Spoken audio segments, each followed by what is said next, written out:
Sir हम बात करें अगर डैंड्रफ की, तो हम अक्सर ऐसा देखते हैं कि बालों में तो डैंड्रफ होता ही है जब भी सर्दी आती है या ठंडी आती है।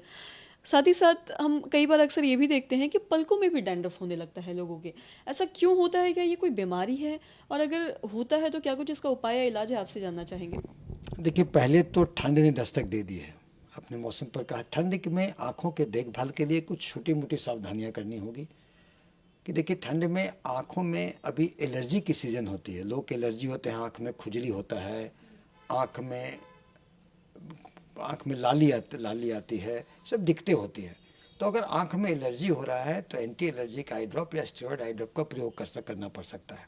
इसके अलावा देखिएगा कि आँखों में अभी के समय में बाकी एलर्जी, एंडोजीनस एलर्जी, जो मतलब आर्थराइटिस के पेशेंट हैं, गठिया के मरीज हैं, तो उनको आँखों में समस्या ज़्यादा बढ़ती है, क्योंकि आँखों में स्क्लेराइटिस हो जाता है और कभी कभी यूवेटिस भी हो जाता है। तो वैसे केसेस में स्टेरॉयड आई ड्रॉप के प्रयोग करने पड़ सकते हैं, ये लेकिन डॉक्टर चिकित्सक से मिलना होगा।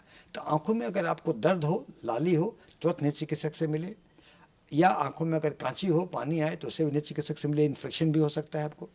इसके अलावा भी अभी के समय में क्या होता है कि लोग अपने घर में ब्लोअर और हीटर लगाते हैं। ब्लोअर हीटर से आंखों में नमी, कमरे की नमी कम हो जाती है और आंख में सूखापन होता है, आंख में खुजली होती है, सूखापन होता है।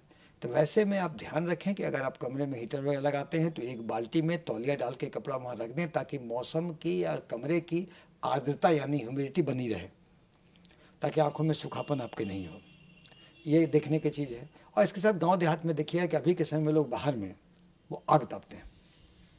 तो आग तापने में धुआं होता है, उसका धुआं से आँख में एलर्जी होता है। उससे बचना है, अगर हो तो इलाज करना है। इसके अलावा उसके वो चीज़ें उड़ती हैं फॉरेन बॉडी, जो आँख में जाए कभी लग जाती हैं। तो आँख में लग जाए तो तुरंत आप आँख को पानी से धोएं। और अगर पानी से नहीं धो पाते हैं आप, पानी धोने से अगर नहीं निकलता है, तो नेत्र चिकित्सक से मिलकर फॉरेन बॉडी को निकालना होगा। इसके अलावा आंखों में आप देखेंगे तो आंखों में इन्फेक्शन, तो मैंने बताया, इन्फेक्शन में ही एक प्रकार इन्फेक्शन, आपने डैंड्रफ की बात की। देखिए, सर में डैंड्रफ अगर होता है तो पलक के जड़ में भी डैंड्रफ होता है, जिसको कि स्क्वामस ब्लेफराइटिस कहते हैं। और लोग जाड़े के समय में कम नहाते हैं, बालों में शैम्पू कम लगाते हैं, तो ये चीज़ें ज़्यादा परेशान करती हैं। क्योंकि अगर स्क्वामस ब्लेफराइटिस आंखों में भी अगर है डैंड्रफ, तो पलक में आपको हफ्ते में 3 बार शैम्पू लगाना होगा, ताकि बाल में रूसी न रहे, ताकि आँख का रूसी जब हम इलाज कर लें तो आगे फिर रेकर न करें। अब बालों में जब आंखों में रूसी होता है तो वो खुजली होगा, खुजली अगर होगा उसमें नोचिएगा तो जख्म हो जाएगा, दाना हो जाएगा। तो अन्य तरह की दाना होगा तो इन्फेक्शन होगा। तो आपको अगर दाना इन्फेक्शन ज़्यादा ब्लेफराइटिस होता हो तो आपको एंटीबायोटिक, डॉक्सीसाइक्लिन वगैरह लेना पड़ सकता है। और नहीं तो आप केवल क्लीन करेंगे, तो नहीं क्लीन करने के लिए आप लीड फोम से क्लीन करें।